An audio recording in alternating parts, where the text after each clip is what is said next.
लेकिन मुझे जीते जी मार कर चले गए। पता नहीं उस अंधे को कब तक मुझे ढोना पड़ेगा।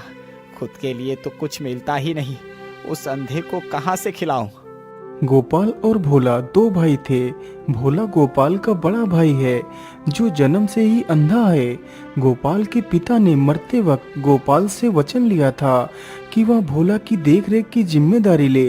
गोपाल रोज रोज इधर उधर भिक्षा मांगता और उसी से अपना तथा अपने भाई का गुजारा करता था।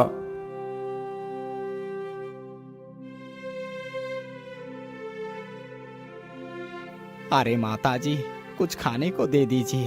3 दिनों से भूखा हूँ, कुछ भी नहीं खाया। अच्छा अच्छा रुको बेटा, मैं तुम्हें कुछ खाने को देती हूँ। इतना कहकर वो बूढ़ी महिला घर के अंदर जाती है और एक रोटी लेकर आती है। ये लो बेटा, मेरे पास एक ही रोटी बची है। कोई बात नहीं माताजी, ये एक रोटी ही मेरे लिए काफी है। इतना कहकर गोपाल उस रोटी को ले लेता है और वहां से चल पड़ता है।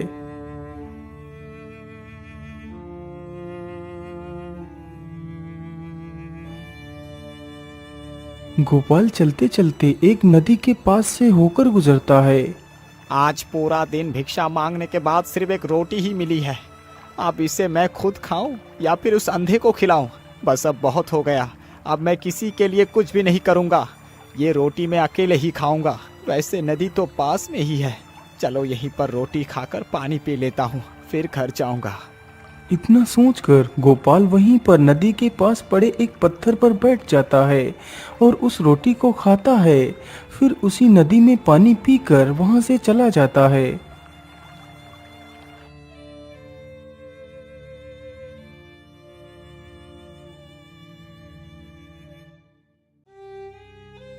अरे गोपाल, क्या आज फिर से तुम्हें कुछ भी नहीं मिला? अरे भाई, कुछ मिला होता तो घर लेकर नहीं आता क्या? चलो अब चुपचाप सो जाओ, अब कल देखेंगे कि क्या करना है। अच्छा अच्छा, ठीक है गोपाल, तुम गुस्सा क्यों होते हो? मैं पानी पीकर ही सो जाऊंगा। इतना बोलकर बेचारा भोला पानी पीकर ही लेट जाता है और कुछ देर में ही वह सो जाता है। अब मैं क्या करूं? ऐसे रोज रोज छिप छिप कर खाना मुझे बिल्कुल भी अच्छा नहीं लग रहा। मुझे इस अंधे से छुटकारा पाना ही होगा। इसके लिए चाहे मुझे कुछ भी करना पड़े।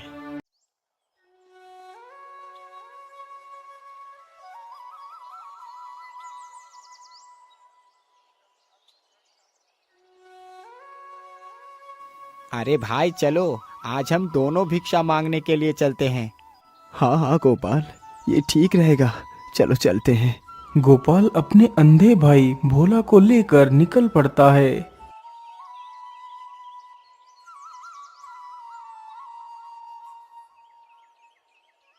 वह दोनों चलते चलते जंगल के बीच में पहुंच जाते हैं।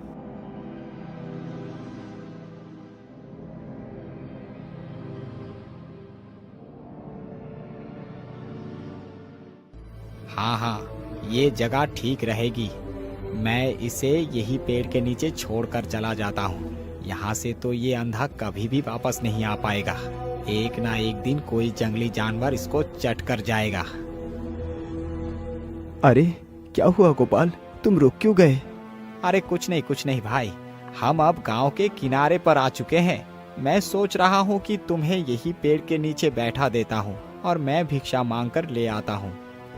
लेकिन गोपाल, यदि मैं भी साथ चलता तो हो सकता था कि मुझे भी कुछ भिक्षा मिल जाती।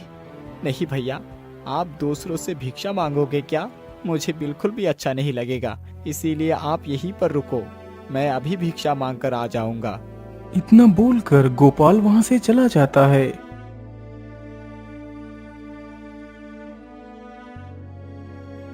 हे भगवान, आपने मुझे आंखें नहीं दी। मुझे इसका कोई अफसोस नहीं, क्योंकि मेरी आंखें बनाकर आपने मेरे भाई को मेरे जीवन में भेजा है। बेचारा भोला तो अपने भाई के दुष्ट विचारों को समझ नहीं पाया था। वह वहीं पेड़ के नीचे बैठा रहता है। भोला को पेड़ के नीचे बैठे बैठे पूरा दिन निकल गया। शाम होने वाली थी। बेचारा भोला इस आस में बैठा था कि कब उसका भाई आकर उसे आवाज लगाए।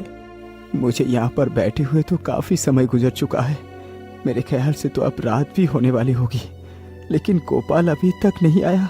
कहीं गोपाल मुझे जानबूझकर तो यहाँ नहीं छोड़ गया। नहीं नहीं, ऐसा नहीं हो सकता। मेरा भाई मेरे साथ ऐसा नहीं कर सकता। अरे ये किसकी आवाज है? आवाज से तो लगता है कि कोई शेर मेरी ही ओर बढ़ता चला आ रहा है। अब मैं क्या करूं? मैं तो कहीं भाग भी नहीं सकता। मैं ऐसा करता हूं, इसी पेड़ के ऊपर ही चढ़ जाता हूं। इतना सोचकर भोला झट से उसी पेड़ पर चढ़ जाता है। कुछ देर में ही उसी पेड़ के नीचे ढेर सारे जानवर इकट्ठे होते हैं।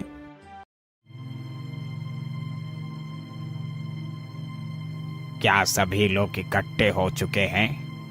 हाँ हाँ महाराज, सभी लोग आ चुके हैं। तो फिर बताइए टाइगर भाई, आज की ताजा खबर क्या है? महाराज, मैं ज्यादा दूर की बात नहीं करूंगा। मैं यहीं इसी पेड़ से ही शुरुआत करता हूँ। तो फिर बताओ, तुम इस पेड़ के बारे में क्या बताना चाहते हो? महाराज, आज की रात का समय बड़ा ही शुभ है। यदि कोई नेत्रहीन जीव इस पेड़ की पत्तियां तोड़कर उन पत्तियों का रस अपनी आंखों में डाल ले तो उसकी आंखें पूरी तरह स्वस्थ हो जाएंगी। उन जानवरों की बात को भोला बड़े ही ध्यान से सुन रहा था। वह तुरंत ही उस पेड़ की कुछ पत्तियां तोड़ता है और उन्हें मसल कर उनका रस अपनी आंखों में डालता है। आंखों में रस पड़ते ही मानो कोई जादू सा हो गया हो और भोला की आंखें बिल्कुल ठीक हो जाती हैं। वह सारे जानवर बारी बारी से शेर को खबरें सुनाते हैं। उन जानवरों की बात सुनकर भोला बहुत खुश हो गया था।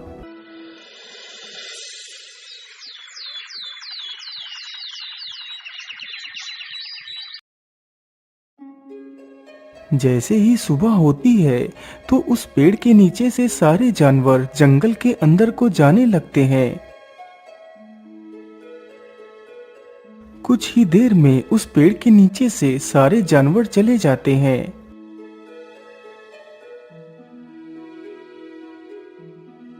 मुझे लगता है अब पेड़ के नीचे से सारे जानवर जा चुके हैं। चलो, अब मैं अपने काम के लिए निकलता हूँ। इतना बोलकर भोला पेड़ से नीचे उतर कर आता है और वहां से चल पड़ता है।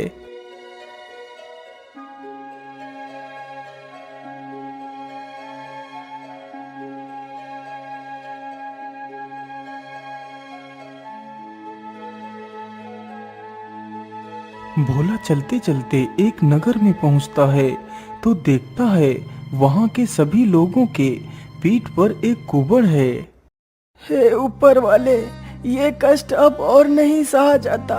इससे अच्छा तो हमें मौत ही दे दो भगवान। उस व्यक्ति की यह हालत देखकर भोला बड़ा ही दुखी हो जाता है। हे भगवान, जब छीनना ही था तो फिर क्यों दिया था? अब मैं भी जीवित नहीं रहूंगी। ये आवाज सुनकर भोला पीछे मुड़कर देखता है तो एक महिला रो रही थी जिसका बच्चा 2 दिन पहले ही मर चुका था।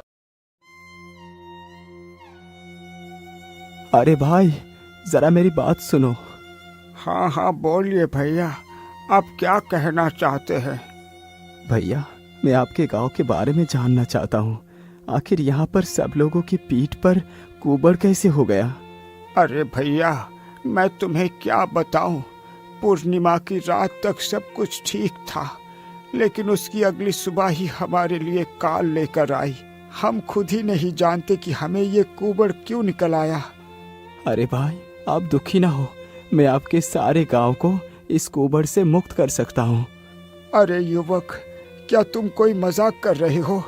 हमें इस हालत से गुजरते हुए पूरे 3 महीने हो चुके हैं, लेकिन कोई भी हकीम या वैद्य हमें ठीक नहीं कर पाया, और तुम ठीक करने की बात कर रहे हो। अरे भाई, तुम मेरी बात का विश्वास करो। बस जो मैं कहता हूँ उसे ध्यान से सुनो। देखो भाई, तुम मुझे एक कटोरा भरकर दूध ला कर दो और साथ में कुछ खाना भी लेकर आना। कल की सुबह आप सबके लिए सुखद होगी। तो फिर ठीक है युवक, तुम यहीं पर रुको, मैं अभी दूध और खाना लेकर आता हूँ। वह युवक जल्दी से जाता है और दूध तथा खाना लेकर जल्दी ही आ जाता है। ये लो भाई, दूध और खाना। भोला दूध का कटोरा तथा वह खाने की पोटली ले लेता है। भाई, अब आप यहाँ से चले जाइए और जाकर आराम से सो जाइए। इतना सुनकर वह युवक वहां से चला जाता है उसी दिन पूर्णिमा की रात थी। भोला उस खाने की पोटली में से खाना निकाल कर खाने लगता है।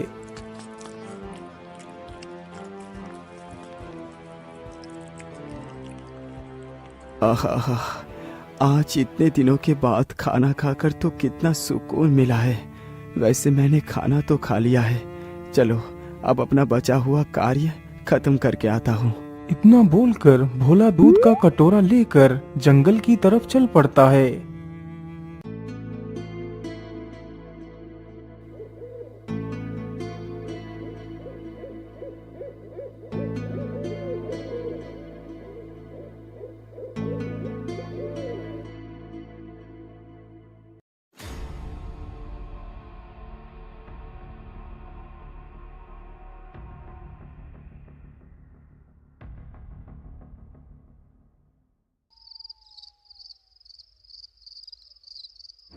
हे सर्प देवता, आप वृक्ष से बाहर आओ। मैं आपको दूध पिलाने के लिए आया हूँ, इसे स्वीकार करें। इतना सुनते ही सर्प वृक्ष के खोखले तने से बाहर आता है और उस दूध को बड़े ही चाव से पीता है। वाह वाह, इतने दिनों के बाद दूध पीकर तो मेरा मन पूरा शांत हो गया है। तुम कौन हो युवक, और तुम मुझे ये दूध पिलाने किस मकसद से आए हो? हे सर्प देवता, मुझे उन गांव वालों की तकलीफ देखी नहीं जा रही। आप उन्हें अपने श्राप से मुक्त कर दीजिए, बस मेरी यही इच्छा है। नहीं युवक, उस गांव के लोग बड़े ही क्रूर निर्दयी हैं, उनकी यही सजा है। सर्पदेव, गलती तो इंसान से ही होती है। वैसे कुछ लोगों की गलती की सजा आप पूरे गांव वालों को मत दीजिए, आप उन्हें क्षमा कर दीजिए। युवक, तुम मुझे बहुत अच्छे इंसान लगे, इसीलिए मैं तुम्हारी बात से इनकार नहीं कर सकता। जाओ युवक, मैंने पूरे गांव को अपने श्राप से मुक्त कर दिया। सर्पदेव, आपका बहुत बहुत धन्यवाद।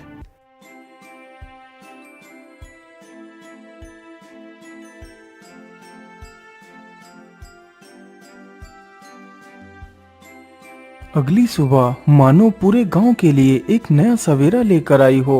सभी गांव वालों ने भोला का धन्यवाद किया। अच्छा भाई, अब मैं चलता हूँ, मुझे अभी बहुत सारा कार्य करना है। इतना बोलकर भोला वहां से निकल पड़ता है। अरे भाई, जल्दी जल्दी चलो, यदि राजा की बेटी को कुछ भी हो गया तो राजा हमें फांसी पर ही चढ़ा देगा। अरे भाई, जरा मेरी बात सुनो, आप कहाँ जा रहे हो? अरे तुम्हें दिखाई नहीं देता, मैं राजवैद्य हूँ और मैं राजा के घर जा रहा हूँ। पूरे 1 महीने से राजकुमारी की तबीयत बहुत ज्यादा खराब हो चुकी है। पूरे राज्य के हकीम तथा वैद्य औषधि दे देकर परेशान हो चुके हैं, लेकिन राजकुमारी की हालत में कोई भी सुधार नहीं आया है। वैद्य जी, यदि आप बुरा ना माने तो मैं राजकुमारी से मिलना चाहता हूँ। लेकिन युवक, तुम राजकुमारी से क्यों मिलना चाहते हो? वैद्य जी, मैं राजकुमारी को ठीक करूँगा।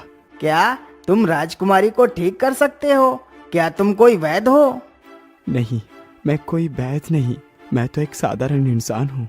अरे भाई, पूरे राज्य के वैद्य हकीमों ने राजकुमारी की बीमारी के आगे अपने घुटने टेक दिए और तुम कहते हो कि राजकुमारी को तुम ठीक कर सकते हो।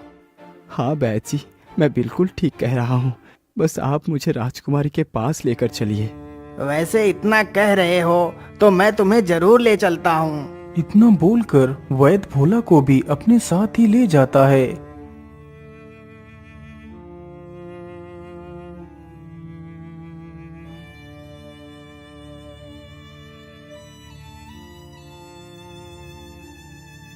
महाराज, इसका नाम भोला है। यह राजकुमारी को ठीक करने का दावा कर रहा है। अरे महाराज, मैं तो इस युवक को जानता हूँ, इसने ही हमारे पूरे गांव को कुबड़ेपन से मुक्त करवाया है। युवक, यदि तुम मेरी राजकुमारी को ठीक कर दो तो मैं तुम्हें इतना सारा धन दूंगा जो तुमने कभी अपने सपने में भी नहीं सोचा होगा। ठीक है महाराज, मैं राजकुमारी को अवश्य ठीक करूंगा, बस आप मुझे अपने बगीचे में ले चलिए।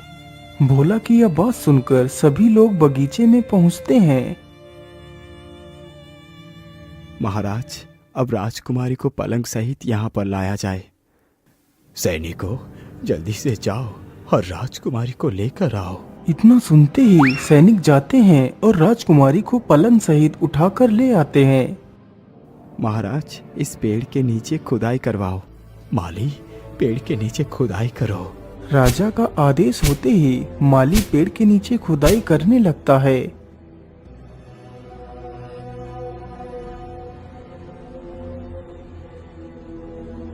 महाराज, यहाँ पर तो कुछ भी नहीं है। यहाँ पर बस कुछ हड्डियाँ ही निकली हैं। माली, तुम उन सारी हड्डियों को उठाकर बाहर आ जाओ। माली तुरंत ही उन हड्डियों को उठाकर गड्ढे से बाहर आ जाता है।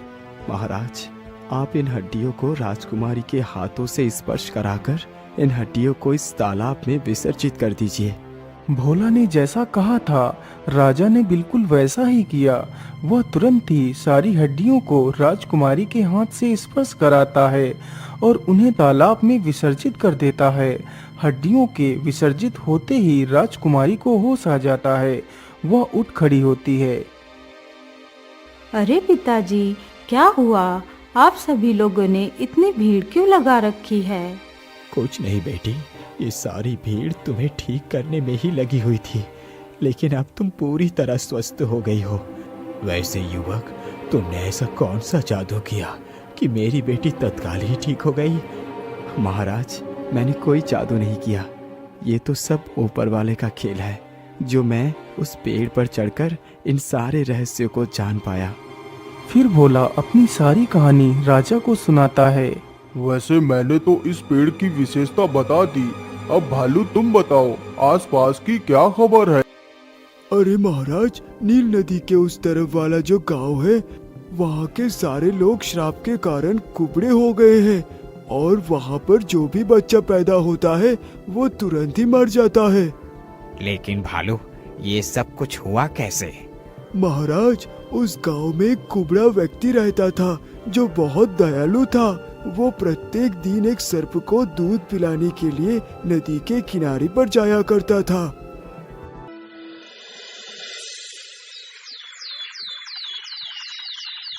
आज तो मुझे दूध पिलाने जाने में कितनी देर हो गई है। बेचारे सर्प देवता भूख से झुलस रहे होंगे। वह कुबड़ा व्यक्ति इन सारी बातों को सोचते हुए चला आ रहा था।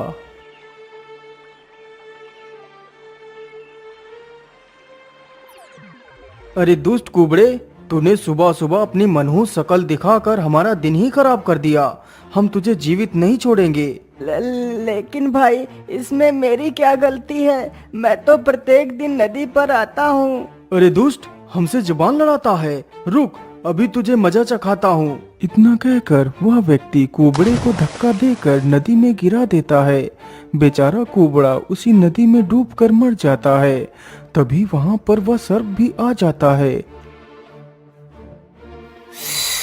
अरे दुष्टों, तुमने एक मासूम की निर्मम हत्या की है जिसमें इसका कोई दोष नहीं था। तुम सारे गांव वालों ने इसके कुबड़ेपन को मनहूस बताया था ना।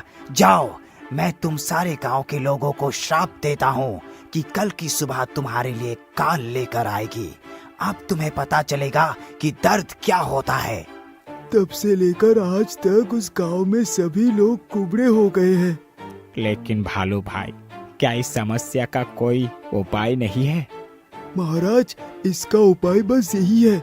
यदि कोई व्यक्ति पूर्णिमा की अर्धरात्रि में नदी के किनारे उस पेड़ में रहने वाले सर्पराज को एक कटोरा दूध पिलाए, तो सर्प दूध पिलाने वाले की सारी इच्छाओं को पूरा करेगा। व्यक्ति के कहने पर वो अपने श्राप से गांव वालों को मुक्त कर सकता है। वाह वाह भालू, तुमने तो कितनी रोमांचक खबर सुनाई है। महाराज, अब तो लगभग रात्रि भी गुजरने वाली है। अब आप भी कुछ नया सुना दीजिए। हाँ हाँ भालू, क्यों नहीं। हमारे राज्य के राजा की एक लौती राजकुमारी है। उसकी तबीयत खराब हुए पूरा 1 महीना हो चुका है, लेकिन कोई भी हकीम अथवा वैद्य उसको ठीक नहीं कर पाया है। लेकिन महाराज, राजकुमारी को ऐसी कौन सी बीमारी लग गई है कि वो ठीक ही नहीं हो पा रही? भालू भाई, इलाज बीमारी का होता है, लेकिन भूत प्रेत आत्माओं का नहीं। महाराज, आप कहना क्या चाहते हैं? भालू, आज जो राजा की पुत्री बनी है, यही राजकुमारी पिछले जन्म में राजा की माँ थी। उसने एक बिल्ली को मारकर अपने बगीचे में दफना दिया था। अब वही बिल्ली की आत्मा राजकुमारी को मारना चाहती है। लेकिन महाराज, क्या राजकुमारी को बचाया नहीं जा सकता? अरे भाई, राजकुमारी को बस एक ही तरकीब से ही बचाया जा सकता है। यदि कोई व्यक्ति उन हड्डियों को जमीन से खोदकर राजकुमारी के हाथ से हड्डियों को स्पर्श करा के वही सरोवर में विसर्जित कर दिया जाए, तो बिल्ली की आत्मा मुक्त होकर चली जाएगी और राजकुमारी की जान बच जाएगी। युवक, मैं तुम्हें बता नहीं सकता कि आज मैं कितना खुश हूँ। मंत्री जी, भोला को एक बैलगाड़ी भरकर सोना दे दी जाए। राजा का आदेश होते ही भोला को एक गाड़ी भरकर सोना दे दिया जाता है और उसे पूरे आदर सम्मान के साथ विदा कर दिया जाता है। फिर भोला अपने लिए एक बड़ा सा घर खरीदता है और खुशी खुशी रहने लगता है।